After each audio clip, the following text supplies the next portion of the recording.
Hi, I'm Messianic Michael, and today we're talking about how to catch bull redfish in a kayak in Caminada Pass, Louisiana. And we're going to talk more than usual about the safety aspects because the strong tides in Caminada Pass a lot of the year, or a lot of days out of the year, can make it challenging to move around in the kayak, to get from one place or another, and to keep the kayak where you want it. And I want to emphasize the importance of wearing a life jacket when kayaking in Caminada Pass, and actually wearing it rather than simply having it in the kayak with you, because the currents are so strong that if you happen to fall off the kayak into the water, you'll be quickly separated from the kayak and most likely trying to make your way to land before you're carried into the bay or out into the Gulf of Mexico. So you really want to have a life jacket. I often get comments like, why waste prayer on catching a fish? And certainly there are a lot of things in the world to pray for. We want to pray for the wisdom of our leaders. We want to pray not to give in to temptation. But in the Lord's Prayer, Jesus also says to give us today our daily bread.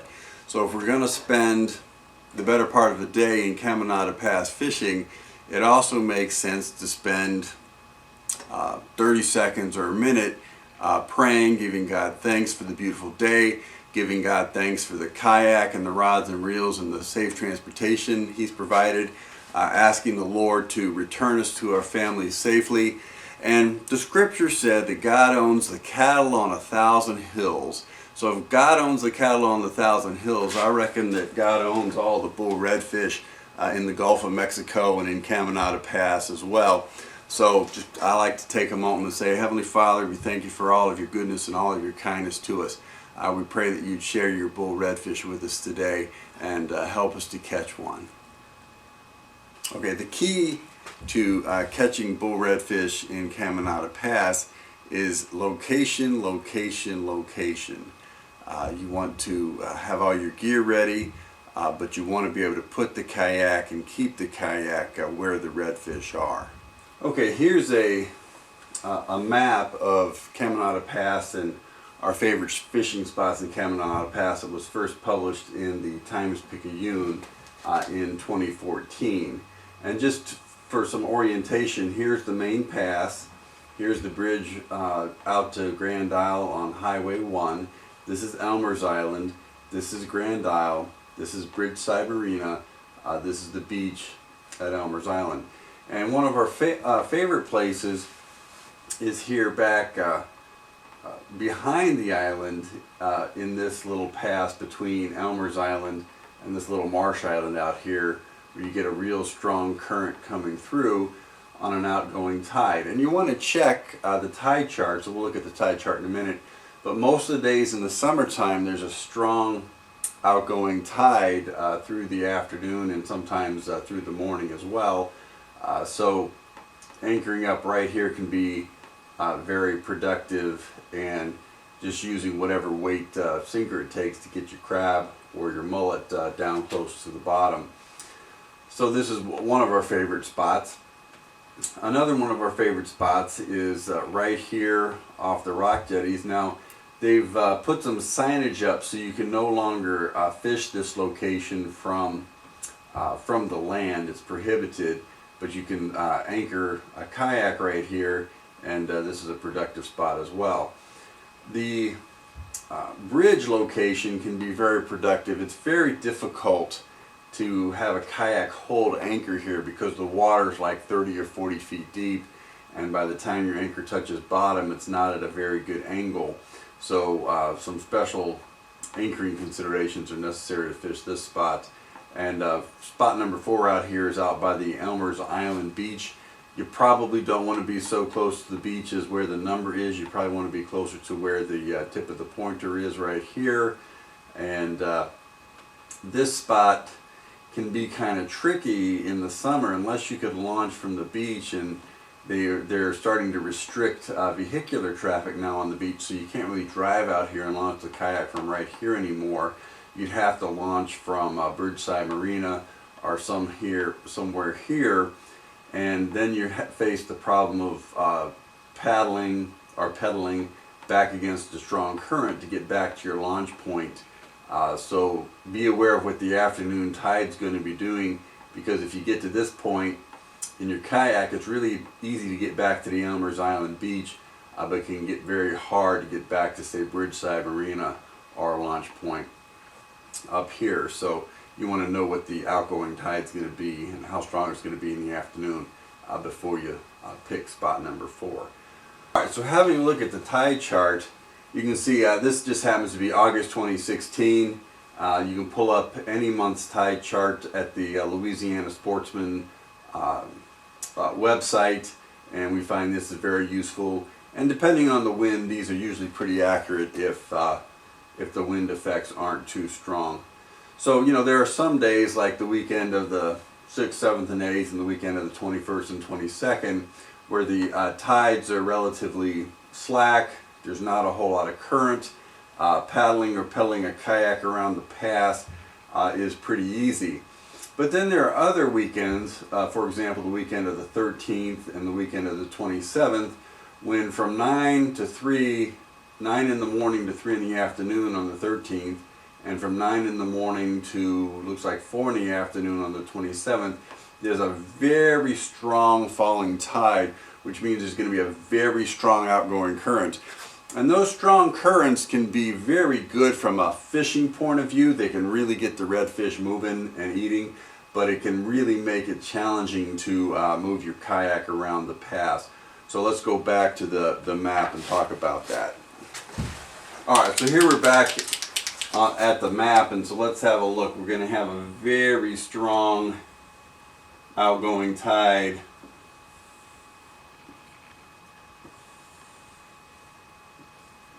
So this presents a couple of challenges. First of all, it presents a mobility challenge for getting out around in the kayak. So under these conditions, if you're hoping to get to point 1, for example, it can be very challenging even at 9 or 10 in the morning to launch from Bridgeside Marina, and this is the Bridgeside Marina kayak launch, and work against this tide to get up to this point. You may actually want to launch from some point over here on Elmer's Island to access this location here.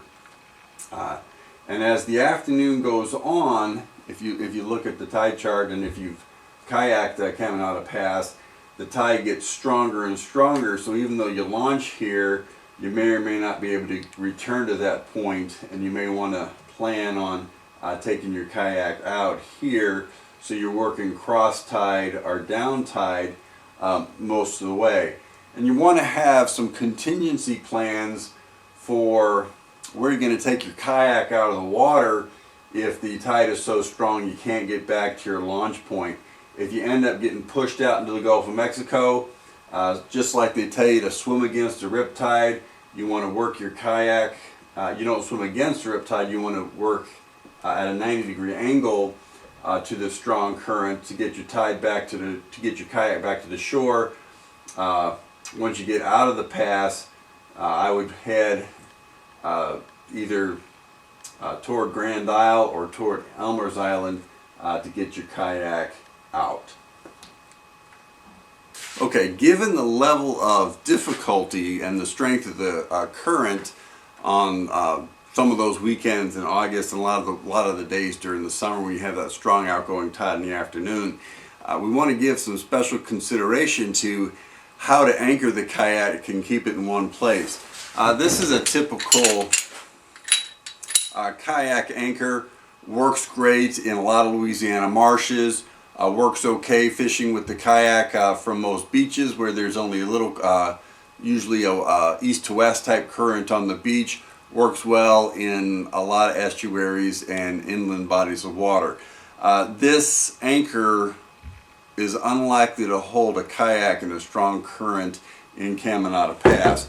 What we're really looking at in the pass is a 12-pound boat anchor with a 4-foot length of chain, and you tie the end of the chain to your anchor rope, And what will happen is the chain will make the anchor lay horizontally as the current tries and pulls it against the sand or the mud bottom, and it'll hold your kayak much better than traditional anchoring in the stronger currents.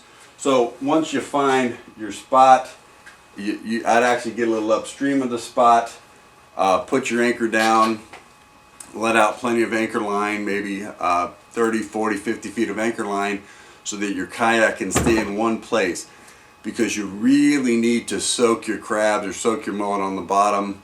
And the fisherman who's out there for most of the day or most of the afternoon has a much better chance catching one of the really big bull reds that populate the pass, whereas the kayaker who's getting pushed around, constantly trying to reposition, trying to fight the current to get back to the good spot, they're going to spend all their time fighting the current and not enough time fishing to do much good. So once you get to your good spot, I like a combined approach. I like a one rod with a spinning reel. You want a 4 to 6 ounce pyramid sinker. You want a this is a number 70 Gamakatsu octopus hook with either cracked crab or mullet on the end. And I like to take one of the rods and cast it upstream. If I'm here, cast it upstream into a little shallower water by that island there, or if I'm here at this number 2 spot, cast this one toward land and in an upstream direction a little bit. The second rod I like to fish is simply a level wind, and the level wind is spooled with 80-pound Power Pro, and the spinning reel is spooled with 40 or 50-pound Power Pro. And this one just gets let back down in the current, so the current kind of takes it behind the kayak some distance, and I'll let it out as far as it needs to go to get close to the bottom. Sometimes that's only 50 feet. If there's a really strong current, you might have to let it out 100 or 150 feet to get your crab or your mullet close to the bottom.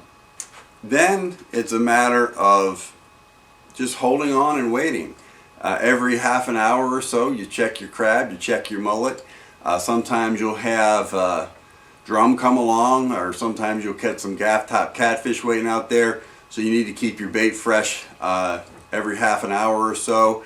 You really want to be prepared in the summer months. You want to have plenty of water. You want to have a hat, or maybe a wider brimmed hat, to protect you from the sun. You want to have your sunscreen. You want to be able to stay cool, and you want to be able to stay out there for a number of hours, because sometimes you catch the bull redfish in the first half an hour, and sometimes it's middle of the afternoon after you've gotten out there in the morning.